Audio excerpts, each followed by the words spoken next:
Ramu Joarianala union বিএনপির উদ্যোগে ধারাবাহিকভাবে দোয়া ও ইফতার মাহফিল চলমান। মোহাম্মদ কায়সারের তথ্যচিত্রে বিস্তারিত।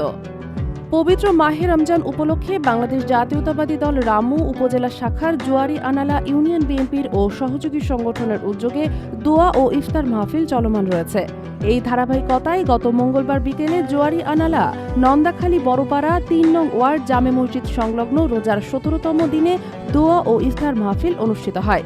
এ সময় সভাপতিত্ব করেন নন্দাখালীর ৩ নং ওয়ার্ড বিএনপির সভাপতি রশিদ আহমদ ও সাধারণ সম্পাদক আমির হামজা।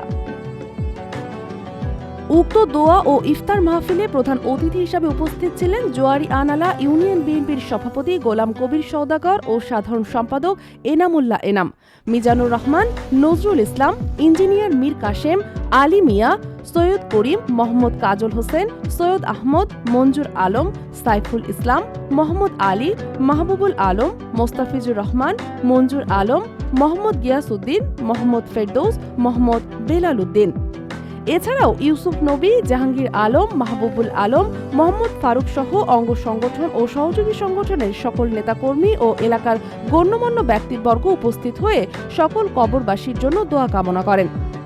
এ সময় প্রধান অতিথির বক্তব্যকালে গোলাম কবির সওদাগর বলেন, মাননীয় সংসদ সাবেক এমপি লুৎফর রহমান কাজলের নির্দেশনায় জোয়ারি আলানা ইউনিয়ন বিএনপির পক্ষ থেকে রমজানের সারা মাসে দোয়া ও ইফতার মাহফিল চলমান থাকবে।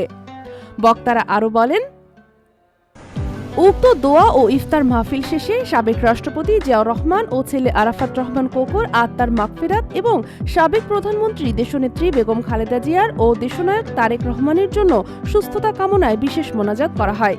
এরপর ৫ শতাধিক রোজাদারদের মাঝে ইফতার বিতরণ করা হয়।